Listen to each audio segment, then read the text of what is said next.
Bonjour et bienvenue à votre émission Astromag. Voici vos prévisions pour la semaine du 8 au 14 mars. Bonjour Marie-Claude. Bonjour Marlène. Ça va bien? Oui.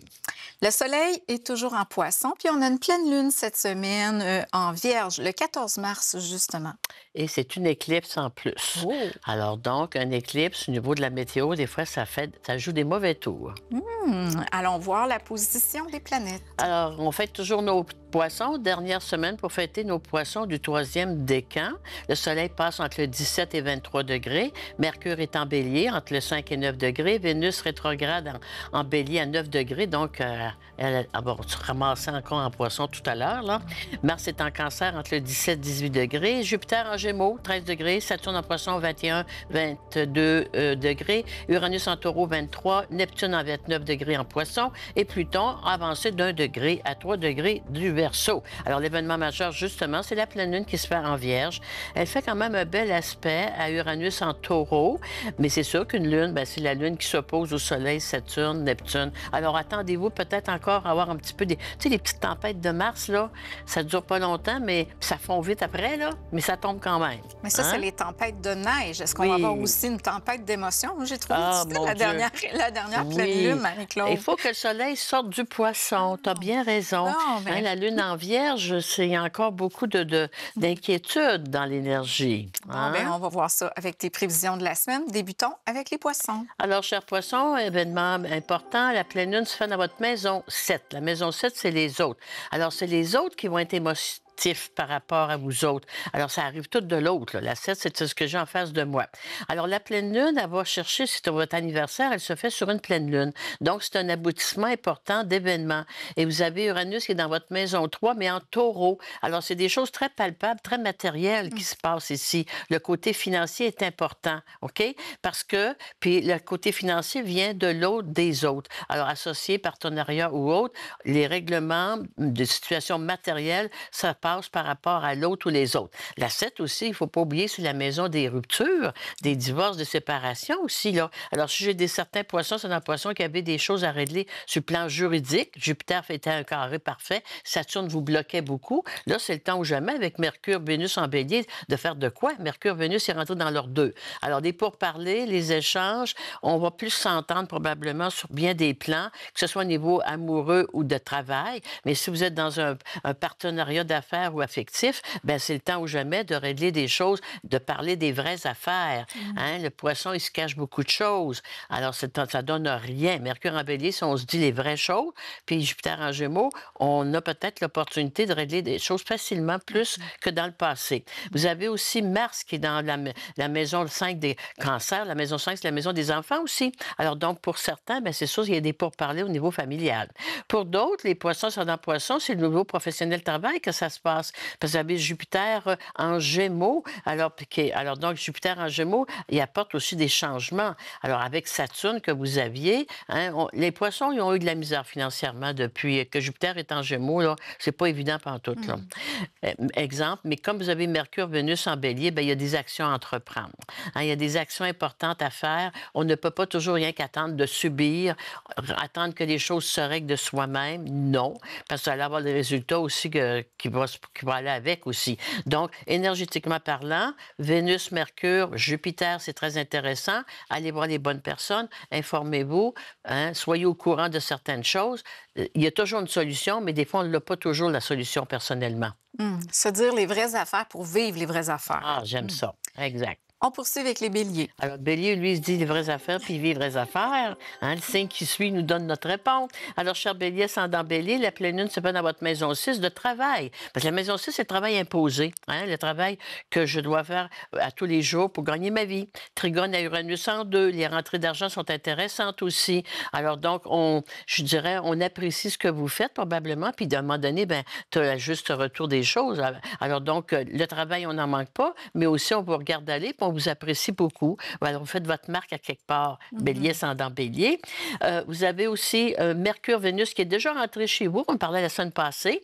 Alors, Mercure, c'est j'ai le goût de bouger, prendre des décisions. Vénus, c'est ma vie affective, les rencontres. Pluton en 11, de nouveaux amis, un nouveau secteur social ou professionnel. Il y a du nouveau dans l'air, puis un Bélier a besoin de nouveau, puis la vie va vous en donner. Parce qu'avec les planètes qui rentrent sur votre signe à vous autres, il y a un changement, puis Jupiter est en Gémeaux, là. Alors, Jupiter est en Gémeaux et dans la 3.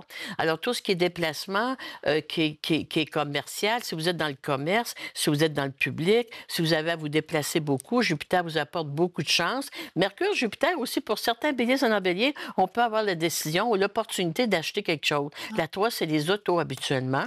Alors, donc, des fois, tu t'attends pas à ça du tout, mais ça ne me surprendrait pas pour certains béliers qui avaient une opportunité très intéressante à saisir. Pour d'autres, ben, le côté affectif, les nouvelles rencontres sont fort intéressantes. Alors, donc, c'est beau. Jupiter est dans votre belle maison aussi, la maison en Cancer, en Gémeaux. Donc, la 3, les pourparlers, les rencontres. Donc, on a du plaisir. Alors, c'est un beau temps pour nos béliers. Puis, c'est la semaine de relâche. Alors, moi, j'ai des béliers sûrement qui vont s'évader, qui vont partir avec les gens qu'ils aiment. Vénus en bélier, Mercure. Alors, donc, on a du plaisir. Les signes de feu cette semaine, regarde, ça bouge. Cherchez-la pas, ils sont partis. De l'action. Oui. Génial. On poursuit avec les taureaux. Alors, les taureaux, la pleine lune se fait dans votre maison 5. Vous autres, la maison... la 5, c'est la maison filiale, les enfants, mais les hasards qu'on dit aussi. Alors, vous avez Uranus chez vous, toujours, mais la pleine lune vous apporte peut-être des loisirs. Tu sais, la 5, c'est facile. C'est pas toujours ardu. Travail. Vous avez la mode planétaire toujours encore en poisson dans la 11 qu'on avait vu la semaine passée. Les appuis professionnels, le travail va bon train. Mais Mercure-Vénus est dans votre maison 12. Alors, la maison 12, c'est pas toujours négatif quand elle est bien aspectée. C'est justement un retrait. On prend un temps de repos, une semaine sabbatique. C'est pas toujours la maladie. Quand elle est bien aspectée, c'est justement, je le fais pour éviter d'être malade. Ouais. Vénus, Mercure, je me retire pour mieux repartir dans ma période anniversaire qui s'en vient pour vous autres fin avril, mai. Alors, c'est très beau. Jupiter en 2, côté financier intéressant. Il y a des rentrées d'argent aussi. Si vous attendez des pourparlers, des règlements de contrats, paye le compte, bien, avec un Jupiter en 2, Vénus, Mercure, habituellement, enfin, ça se règle. Une fois pour toutes, là, on a un juste retour des choses. Merci, Marie-Claude. On poursuit avec les Gémeaux. Gémeaux, pleine lune dans votre maison 4, avec l'axe la 10, familial, chez moi, vie privée, personnelle. Uranus en 2, on a le goût de prendre un temps pour nous, se retirer un petit peu. Mercure, Vénus dans votre maison 11, le côté professionnel, les projets du niveau professionnel, travail, oui, c'est là, mais j'ai comme un autre signe qui a besoin de faire le plein d'énergétiquement parlant. Faites-le, c'est une semaine pour ça. Vous avez Jupiter chez vous. Alors, Jupiter chez vous, Mercure, Vénus en 11, des opportunités à dernière minute de s'évader un peu, pourquoi pas. Hein? Uranus dans votre belle maison 2, en bel aspect de la Mars en Cancer. Le côté financier, le travail est intéressant. On travaille, mais c'est ralenti. D'ailleurs, cette semaine-là, même si on est dans le public, ça va ralentir un peu. On le ressent, sauf dans les belles semaines de vacances. Ah, oui. Alors, cher Gémeaux, ça dans Gémeaux. Hein? Certains, vous avez le soleil.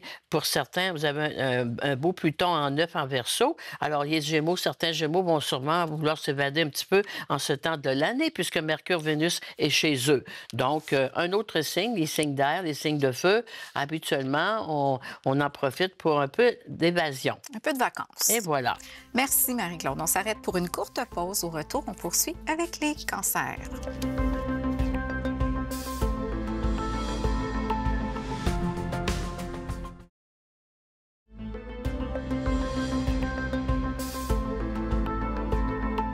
Nous sommes de retour à votre émission Astromag. Voici les prévisions pour les cancers. Alors, la pleine lune se fait dans la maison 3, alors maison de déplacement, de communication, de pourparler. La 3 aussi, c'est le côté familial, mais plus notre environnement quotidien, frères, sœurs ou voisinage aussi. Alors, c'est une pleine lune qui est quand même, hein, on a la lune opposée au soleil, Neptune en 9, là. Donc, peut-être qu'il y a des pourparlers, des petits tiraillements avec certaines personnes de notre environnement cette semaine. Parce que La pleine lune qui se fait en Vierge, bien, le signe de la Vierge, c'est un signe analytique, hein, beaucoup de critiques. Alors, les gens vont beaucoup être critiques. Il y aura beaucoup de critiques dans l'air cette semaine. Ah. Alors, beaucoup d'insatisfaction qu'on dit. Bon, alors, les cancers, sont dans le cancer. Vous autres, vous avez Mars chez vous. Au niveau de l'énergie, vous avez une bonne énergie. Mais Mars, il fait un aspect avec Mercure, Vénus en 10 en bélier. Alors, pour les ascendants cancer, surtout, alors c'est le côté professionnel que ça se passe. Hein? Alors, il va y avoir beaucoup de mécontentement dans votre milieu professionnel, un peu de chiolage, comme on pourrait dire. Alors, le cancer, vous avez peut-être Mercure, bien, vous allez peut-être avoir besoin de mettre les pendules à l'heure. Hein? Et voilà. Jupiter dans la belle maison 12 de nos cancers, au niveau de l'énergie, Mercure, Vénus. Il y a des bonnes nouvelles pour plusieurs cancers. C'est un cancer sur le plan. La 12, c'est le problème des santé souvent. Alors, d'un retour à la santé, des bonnes nouvelles sur le plan des examens et tout ça. Pour d'autres, ben, c'est Mercure 10. Il y a des gens du passé qui pourraient refaire surface dans votre vie. Puis Mercure, c'est le côté professionnel travail. Alors, donc, un exemple, je pense à un chasseur de tête pour certains. Pour d'autres, un ancien patron ou un employé qui a changé d'endroit puis qui vous réfère pour autre chose. Vous allez avoir des propositions de travail, vous autres, les cancers, sont dans le cancer cette semaine. Jupiter, c'est quand même des belles opportunités. Pluton est en bel aspect. Donc, pensez-y comme il faut, mais moi, je trouve que c'est positif. Là. Alors, si vous avez un redondant du milieu de travail où vous en êtes rendu, bien, ça vaudra peut-être vraiment le coup, l'énergie d'aller vérifier. De réfléchir à ça. Absolument, puis d'aller voir justement ce qu'il y en est vraiment, parce que c'est quand même, c'est bien. Au niveau astrologique, là, c'est des beaux retours de vie à quelque part. Merci Marie-Claude. On poursuit avec nos lions. Alors, les lions, la pleine lune se fait dans leur maison 2, l'axe 2-8, l'argent. L'argent que je gagne, l'argent que je dois ou qu'on me doit, c'est de la 8. Alors, il y a des pourparlers, là. Ça veut dire qu'il faut quand même, il y aura peut-être, tu sais, Neptune, des fois, c'est des erreurs. Ouais, de la fraude, ça existe. Neptune, c'est de la fraude. D'ailleurs, on va entendre parler beaucoup de fraude encore ces temps-ci parce que les planètes sont en poisson. On entend en parler, puis il y en a encore beaucoup. Alors donc, Charlion sera dans Lion, vu que vous avez la maison l'axe 2-8, occupez-vous de vos affaires. Tu sais, des fois, il faut vérifier. On est négligent des fois. Je sais pas. Alors donc, il faut vérifier sur le plan. Qu'est-ce qui est rentré? C'est quoi? Je comprends pas ce retrait-là. C'est quoi cette affaire-là? Pour d'autres, bien, pour certains, des téléphones. Hein? Ça se fait au téléphone beaucoup, là. Alors, de plus en plus, il faut être vigilant. Ouais. Alors, c'est Neptune en poisson qui nous dit ça, qui fait un carré à Jupiter qui dit les communications, Pluton, l'Internet et tout ça. Donc, c'est évident que c'est pas surprenant. Donc, on entend parler depuis quelque temps qu'il se passe beaucoup de fraude là-dedans. Alors, vous autres, les lions sont dans Lion, surtout l'ascendant, ben, c'est de la 2 puis c'est de la 8. Alors, c'est vraiment dans votre secteur de finances qu'on voit ça. Vous avez aussi Vénus, Mercure en bélier. Ça, c'est correct. On avait vu que c'était quand même très intéressant. Puis si vous partez en voyage, les lions, et surtout les ascendants lions, vigilance, prudence dans vos déplacements. Hein? Des fois, on peut perdre des choses, c'est plate. Alors, des assurances, ça existe. Hein? Alors, donc, habituellement, le lion, il est sécure au niveau des assurances. C'est pas le bélier qui part à peu près. Le lion, habituellement, tout est bien réglé. Il est prévoyant. Oui, mais dans la vigilance ou dans le côté rapide, là, on peut oublier, on peut égarer certaines choses. Alors, Neptune, c'est ça, c'est l'égarement un petit peu. Ça, c'est terrible, ça, perdre nos cartes de crédit puis tout ça, là, ou le passeport, il faut pas que ça arrive, OK? Alors, donc, il faut prendre le temps de vérifier si tout est en règle et si tout, on a ce qu'il faut. C'est l'axe 2-8 qui nous apporte des fois des petits trémolos là-dedans. Des soucis là, par rapport à ça. Oui. Merci Marie-Claude. On poursuit avec les Vierges. Alors, les Vierges, vous autres, habituellement, la Vierge, on va regarder 3 fois. Oui. Au lieu de une pour être sûr que tout est correct. Ça, c'est le contraire du poisson. Hein? On se sent. Alors, elle se fait chez vous, chère Vierge, ascendant Vierge, cette belle pleine lune-là, et elle se fait avec une opposition de la 7. Alors, donc, s'il y a des trimolos un peu, puis des petits contre-courants, parce que Mercure, votre maître est en bélier, hein, il fait quand même un carré à Mars, c'est les autres là, qui viennent nous apporter des ennuis quelconques. Un autre signe de la Vierge que vous avez intérêt à être prudent, vigilant. La 7, c'est justement quand on parlait de fraude et de tout ça, là, c'est de faire attention aussi à ce niveau-là, parce que la 7, ça vient de l'autre ou des autres, quelque part. OK? Alors, Uranus en 9, si j'ai à me déplacer, Uranus en 9, c'est les changements, apporter des changements importants dans mes déplacements, oui, mais de la prudence aussi. OK? Mercure qui est dans votre maison 8 avec Vénus en 8, encore là, c'est le côté de l'argent, le côté financier. Alors, être vigilant, vérifier, dis-je, plus une fois que deux, si tous mes états de compte sont corrects. Alors, donc, dans l'énergie, on devrait entendre parler avec cette pleine lune-là de problématiques majeures au niveau de fraude, hein? Encore une fois. Puis Uranus en taureau, ben, c'est le côté financier, hein? C'est le monde des finances Attaché ici, à là. l'argent. Et voilà. Alors, Mercure qui apporte là-dedans Vénus en 8, il emmène quand même des soucis pour certains. Alors donc, qu'est-ce qui est positif? Bon, Jupiter est dans votre maison 10, vous autres, les Vierges sont dans Vierge. Côté professionnel, travail, c'est intéressant. Les démarches, les pourparlers, ça va bien. Si vous voulez changer d'emploi pour avoir un meilleur salaire ou de Vénus en 8, c'est l'argent que j'aimerais m'améliorer, c'est le temps ou jamais de vérifier tout ça. Allons-y maintenant avec les Les balances. balances, la pleine lune se fait dans leur maison 12, eux autres, l'axe 12, 6. L'axe 12, 6, bien, c'est sûr, c'est les problématiques, il faut un petit peu de santé. Puis la 6, c'est au travail que ça se passe souvent.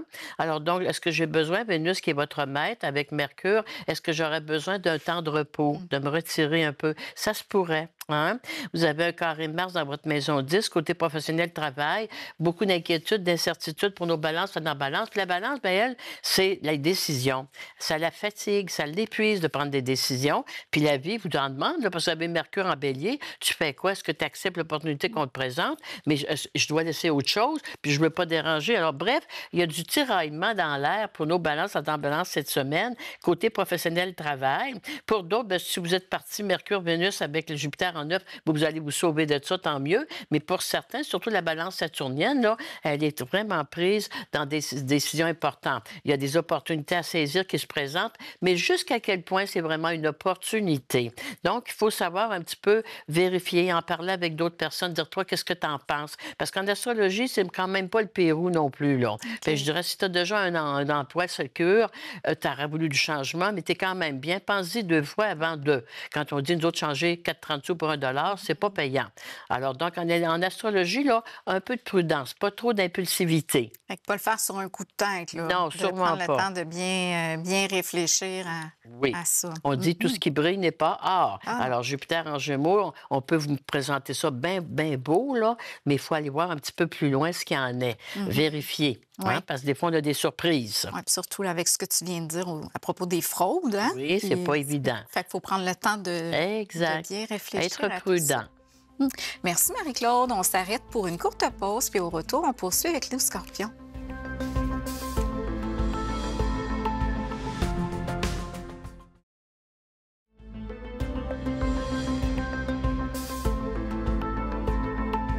Nous sommes de retour à votre émission Astromag. Voici maintenant les prévisions pour les scorpions.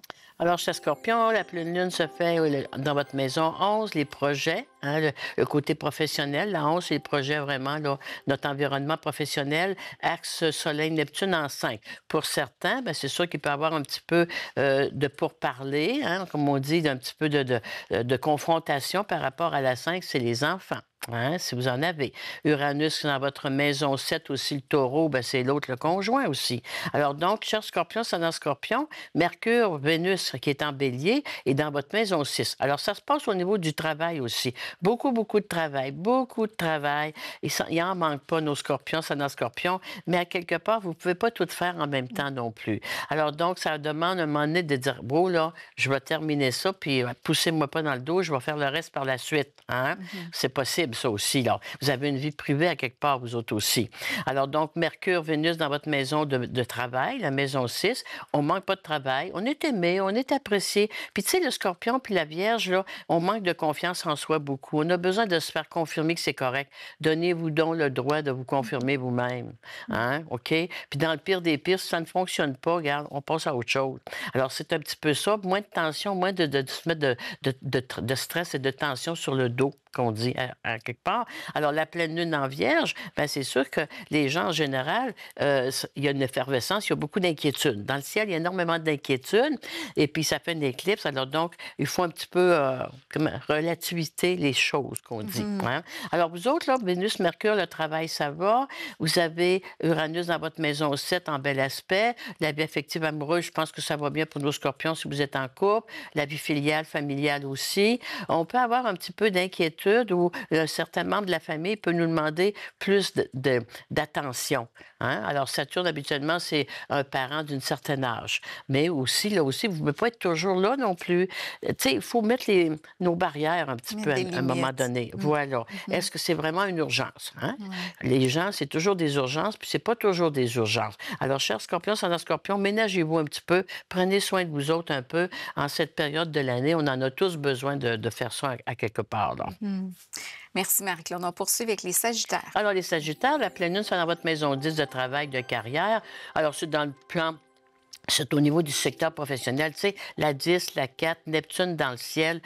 Il y a, comment je dirais ça? Il y a beaucoup d'effervescence, mais au niveau professionnel, le travail aussi, ça rentre pas. Tu sais, le Sagittaire, by the book, c'est un signe de feu. On fait ça, vous m'avez dit de faire ça, je fais ça.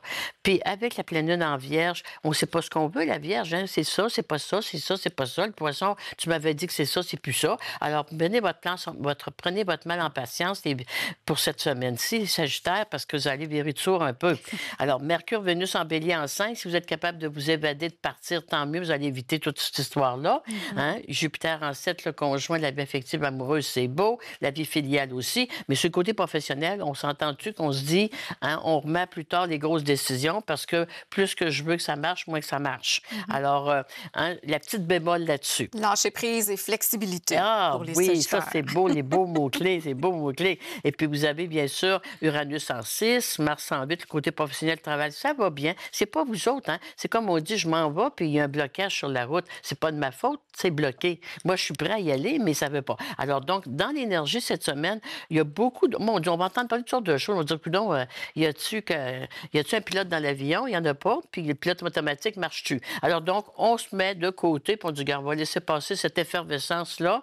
Puis après ça, on va regarder où est-ce qu'on en est rendu dans nos décisions. Merci, Marie-Claude. On poursuit avec les Capricornes. Les Capricornes, la pleine lune, vous autres, ça fait dans votre maison 9. Alors, si j'ai des Capricornes ou ascendant Capricorne, surtout avec Saturne, qui décident de partir en voyage, puis avec l'effervescence qu'on a, il va y avoir des blocages à quelque part. Mais un Capricorne, habituellement, il planifie tout, justement, pour pas avoir ça.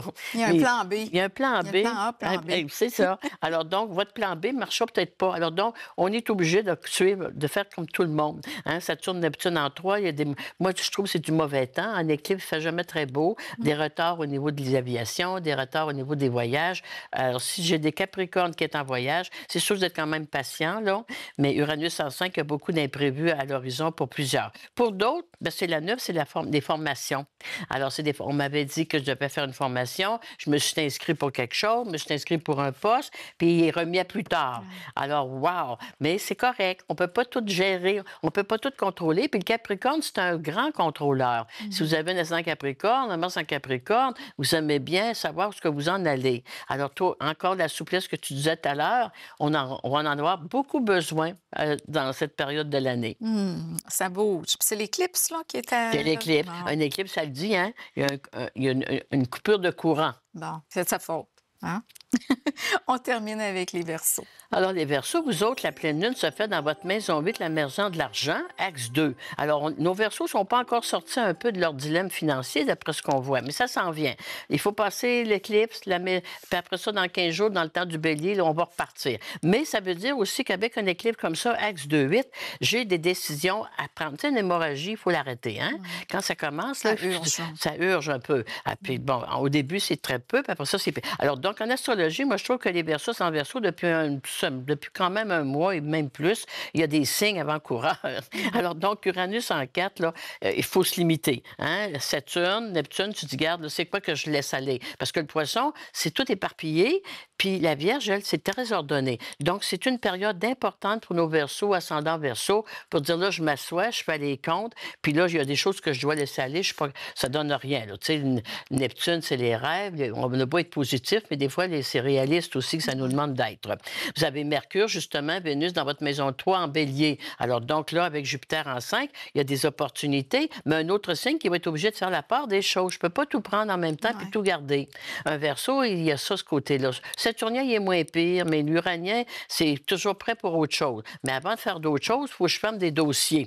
Alors, essayez de fermer vos dossiers qui sont plus ou moins malmenés sur le plan matériel pour donner de la place à du nouveau, parce qu'il y a des beaux projets qui s'en viennent, là. Mais il ne faut pas faire payer nos beaux projets pour les vieux projets que j'ai pu traîner ou des gens que j'ai pu traîner non plus. Donc, c'est un ménage que ça demande. Absolument. De terminer puis d'aller vers autre chose. Avant que le printemps arrive puis qu'il apporte une belle effervescence. Là, hein? Alors, Verseau, c'est un petit peu ça que vous avez à vivre parce qu'Uranus en 4, pour d'autres, c'est un réaménagement quelconque. Pour certains Verseaux, il faut qu'ils réaménagent, vente ou achat, ou je n'ai pas le choix de vendre ce que j'ai. J'étais bien là-dedans, mais je repartirai sur d'autres choses. C'est pas plus grave que ça. Le Saturnien, il lâche pas bien, bien. L'Uranien, oui, ça va être facile. Mais le Saturnien, c'est difficile. Ses points de repère, il y tient. Comme un bon Capricorne sait le faire. Donc, l'éclipse a de l'influence pour tous les signes. Là, oui, cette tout semaine. Le temps. Mondialement aussi. Puis l'éclipse, on dit, a fait un impact de 6 mois à peu près. Donc, c'est la foule, hein, c'est le peuple. Ça veut dire qu'on va la sentir pour les 6 prochains mois? Absolument, oui. Oh. Habituellement, oui. C'est-à-dire que les décisions qu'on va prendre en temps d'éclipse, il y a une répercussion pour les 6 prochains mois d'habitude. Donc, il faut savoir quoi c'est qu'on va choisir. Hein? Il faut bien choisir. Puis, il y a des pourparlers qui sont très importants à finaliser. Marc-Claude, la petite citation cette semaine, elle va bien avec ça. Oui. Les portes de l'avenir sont ouvertes à ceux qui savent les pousser. C'est mon Dieu, ouais. Elle ne pouvait pas mieux tomber. Eh oui, madame. Alors, merci Marie-Claude. Merci d'avoir été là. Prenez soin de vous. On se retrouve la semaine prochaine.